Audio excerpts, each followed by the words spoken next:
बहुत समय पहले की बात है। नारद जी पृथ्वी पर विचर रहे थे। उन्हें एक राजा मिले। राजा ने कहा, आप नारद हैं तो कोई कहानी सुनाइए। नारद जी ने कथा सुनाना शुरू किया। दो दोस्त थे।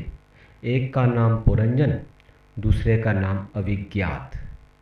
दोनों मित्रों में बड़ी घनिष्ठता थी, लेकिन दोनों बिल्कुल एक दूसरे से अलग। अविज्ञात अपने आप में ही संतुष्ट, उसे किसी बाहरी वस्तु परिस्थिति की कोई आवश्यकता नहीं थी और इसलिए वो बिना किसी अपेक्षा के खुश रहता था। लेकिन पुरंजन बहुत महत्वाकांक्षी। उसे नए नए विचार, नए सामान, नए गैजेट, नई परिस्थिति, नई जगह का घूमना, ये सब चाहिए था। इसके बिना उसे खुशी नहीं मिलती थी। इसलिए पुरंजन अपने मित्र अविज्ञात को नमस्ते करके अपने जीवन में आगे बढ़ने के इरादे से वहाँ से चला गया। पुरंजन बहुत नगरों में घूमा और एक दिन अचानक वो ऐसे नगर में पहुँचा जिसकी मालकिन बहुत सुंदर थी। वह क्षण क्षण में रूप बदलती थी। पुरंजन उस पर मोहित हो गया। उसने उस महिला से पूछा, मालकिन से पूछा कि वह कौन है और इस 9 द्वारों वाले शहर में क्या कर रही है। वो मालकिन बोली कि मैं इस 9 द्वारों वाले शहर की मालकिन हूँ। यहाँ 5 फनों वाला सर्प मेरी रक्षा करता है। मेरे 10-11 सेवक हैं। मैं इनके साथ बहुत मज़े से यहाँ रहती हूँ। पुरंजन बोला, तुम्हारा नाम क्या है और क्या तुम्हारा विवाह हो गया? वह स्त्री बोली, नहीं, मेरा नाम कुछ नहीं, सब मुझे मालकिन बुलाते हैं। हाँ, मेरा विवाह नहीं हुआ है। पुरंजन ने बहुत याचना की और आखिर उसको विवाह के लिए मना ही लिया। विवाह के बाद पुरंजन राजा की भांति उस नगर में पुरंजनी के साथ खूब भोग भोगने लगा। उसे कभी अपने मित्र विज्ञात की याद नहीं आई। पुरंजन पूरी तरह भोगों में डूब गया। उसने जहाँ से जो भोग खाद्य सामग्री, जो अपने स्वाद के अनुकूल सामग्री मिली, वह 9 द्वारों वाले नगर में भरता चला गया।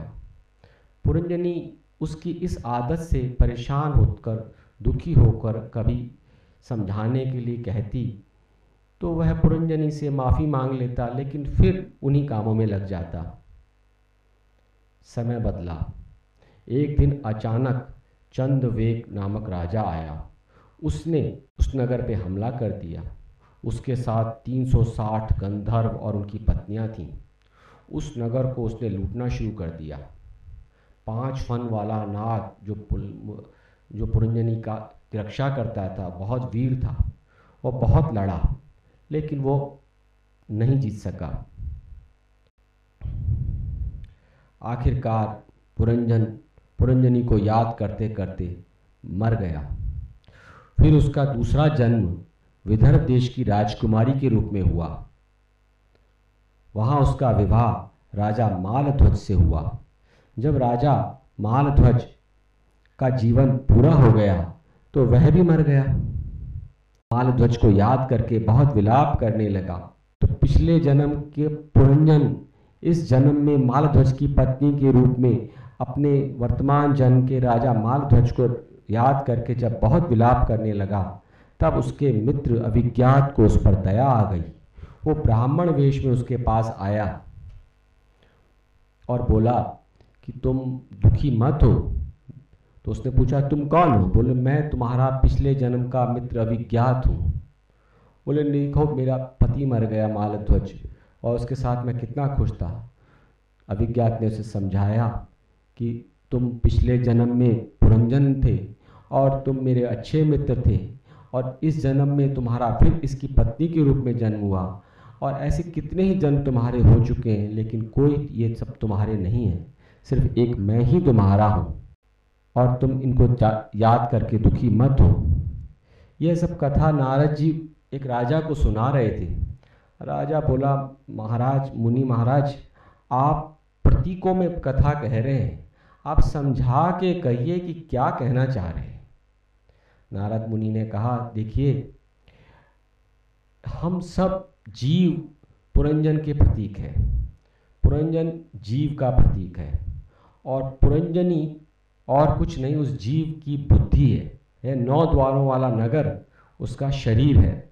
5 फनों वाला नाग और कुछ नहीं, 5 प्राणवायु हैं। वह इस शरीर की रक्षा करने की कोशिश तो करते हैं, लेकिन 360 गंधर्व रूपी दिन रात इस शरीर को लूटते हैं और अंततः इस शरीर को समाप्त कर देते हैं। और बुद्धि कितना ही इस शरीर में ममता कर ले, उसे यह शरीर छोड़ना पड़ता है।